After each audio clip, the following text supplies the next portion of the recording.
మహారాజు వెళ్ళిపోయి మన మామ చపాతి మహారాజు వెళ్ళిపోయి ఒక గంగరామ చిలుకకు ఒక మనము ఒక చిలుకకు చెప్పాలి చెప్పి చిలుక ఒక చిలుకకు ఒక మామ ఒక చపాతి మహారాజా ఒక ఊరి లోపల ఒక పెరిగివాడు ఉన్నాడు. పెరిగివానికి ఒక ఇద్దరు భార్యలు పెరిగివాడు ఒక ముగ్గురు అన్నదమ్ములల్లా ఒక చిన్నవారి భార్య ప్రధాన ప్రతివాద పెద్ద ప్రధాన ప్రతివాద పెద్దవాని భార్య కవిని తప్పు చేసింది. తప్పుకు చేయమంటవాని ఉత్తరం రాసి ఒక చిలుక రామన్న చేత ఎత్తి వెళ్తున్నాడు మా శంకరుడు. ఓ రామ చిలుక చిలుక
మహారాజు ముందు సిరిక ఏనాడు దిగిందో మహారాజు సిరికను చూస్తున్నాడు.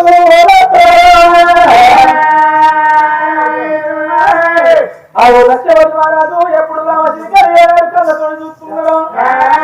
సిరిక రావాలని కళ్ళతోడు చూసి లక్ష్మణ్ మహారాజు చూసే ఇక్కడికి వచ్చిన సిలిక ఏనాడు చూస్తున్నాక సిలిక రెక్క ఏనాడు ఉత్తరం పడుతున్నాయి. తీసిండు శబరాజు ఏనాడు కానీ ఉత్తరాన్ని తీసిండు పరపర ఎప్పుడు చదివిండో ముగ్గురు అన్నదమ్ములకు చిన్న భార్య పరమపతి వ్రతురాలు ఉన్నది. నడి భార్య కూడా పరమపతి వ్రతురాలు ఉన్నది. మరి పెద్ద భార్య ఏనాడు అయినా కానీ తప్పు చేసింది అనుకున్నాడు.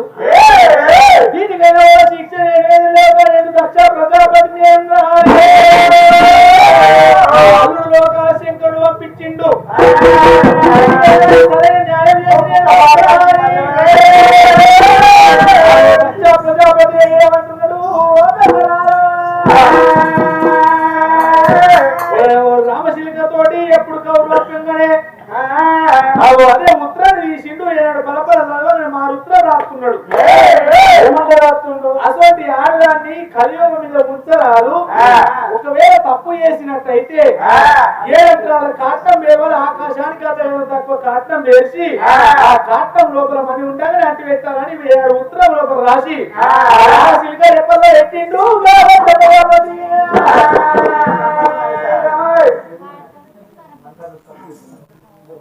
అవో ఏనాడైనా ఉత్తరాన్ని శిల్కమే ఏనాడు ఏంటి కొండ కైలాసం ఏరవస్తున్నది కైలాసం ఏరవ లోకాల శంకరులతో చూస్తున్నాడు శిల్క వల్ల వచ్చింది మా నా యొక్క మామయ్య ఉత్తరం పంపిండా అని చూసేవారు కదా అదే ఈ పాపకారి ఆడదాన్ని కాటం లోపల అంటిపెట్టమని రాసిండు నా ఒక మామూలు దక్ష ప్రజాపతి దక్షపతి మహారాజా నీ తాతోటే నువ్వు కట్ల పడ్డావు నీ బిడ్డనే నువ్వు ఆడబెట్టమన్నావు పరాయి బిడ్డ పోయి ఆడబెట్టమన్నావు నీ బిడ్డ అయితే చెప్పకపోదు అట్లా నీ బిడ్డ అయితే అట్లా చెప్పకపోదు పరాయి బిడ్డ అనే ఆడబెట్టమన్నావు నీ బిడ్డకు తగిన బుద్ధి చెప్తారా అని తమ్ముడా బ్రహ్మదేవో తమ్ముడా విష్ణుదేవా బ్రహ్మదేవా తమ్ముడా విష్ణుదేవా ఆకాశముకు చిరుగంధం చెక్క 7 బందా చిరుగంధం చెక్కలు మరిగంధం చెక్కలు పట్టుకు రావాలి కాతం వేరువాలి కాతం లోపల పార్వతులు బండబెట్టి కాతదనం చేయాలి ఇంత మాట లోకాల శంకరుడు ఏనాడు తమ్ములతో ఎప్పటి తమ్ముడా ఇప్పుడు ఎక్కడ కొరక కాండబడిలో పోలే సింధూరి గట్లకు మందూరి గట్లకు పోయి సిద్ధశాగరు మరిగంత చెక్కలు తీసుకొచ్చి గట్టలు తీసుకొచ్చి కొరక ఆకాశానికి గద్దరు కాటం వేసి కాటంలో మీద కావాల్సిన పార్వదేవిని అటు పెట్టాలని ఎప్పుడు చెప్పిండో మన సత్యవంతురాలు ఉన్నదన్నా శ్రవణ తీరురాలు ఉన్నదన్నా నువ్వు అంతా పనికి ఒక్కకు అన్నా నువ్వు బండ మీద పోలిస్తారా అన్నా సింతాకు వందం సీర లేదు అన్నా రగాకు వందం రేఖ లేదు అన్నయ్యా సత్యవంతురాలు ఉన్నదిరా అన్నా నీ ఇద్దరు అన్నదమ్ములు ఎంత అన్నగా నీవరే తమ్ముడా నీకు తెలియదు కానీ ఏనాడు తమ్ములు తోడి చెప్పంగనే లోకాల సింగుడు మాకంటే పెద్దోడు మేము వంటగాని మాట మేమే తగ్గింద పెట్టాలని ఇద్దరు అన్నదమ్ములైనా ఇప్పుడు కాళ్ళబడి లోపల పోతామని 14 బండ్లు కట్టుకొని కట్టుకొని పోతున్నారు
ఏనాడైతే కాటుదానం వేసి ఏనాడు బ్రహ్మదేవుడు ఏనంతరాల కాటం వేసి కాటం వేసి పార్వదేవి ఏనాడు పట్టుకపోతామా పార్వతమ్మ దగ్గరికి ఏనాడైతే పార్వతమ్మను కాటం పేరుకి రోజుకపోతామా అని తమ్ముడా బ్రహ్మదేవ విష్ణుదేవా తమ్ముడు విష్ణుదేవా అన్నాలో శంకరా అన్నా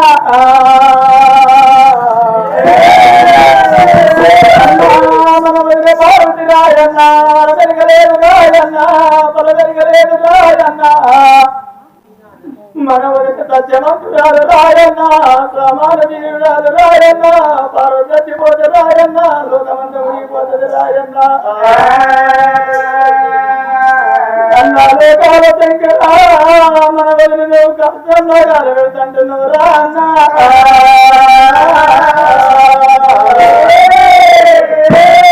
రఘువరి అన్న రఘువరి అన్న నాయనరా శంకరుడా నాయనరా కళ్ళ మొక్కడారా నాయనరా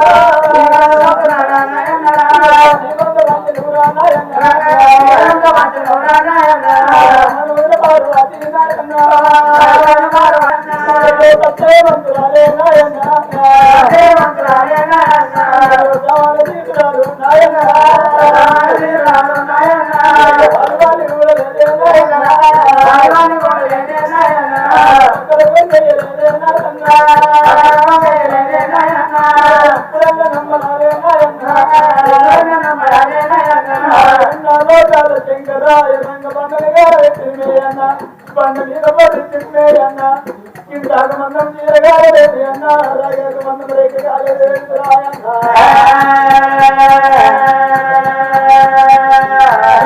కళ్ళు మొక్కుతానే కళ్ళు మొక్కుతానే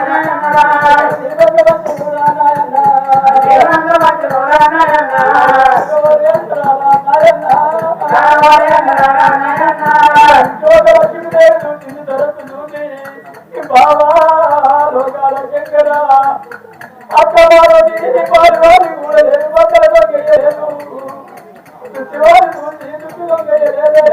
బాబా అని విష్ణుదేవి యొక్క సరస్సులైన లక్ష్మీదేవి అయ్యో బాబా కళ్ళ మీద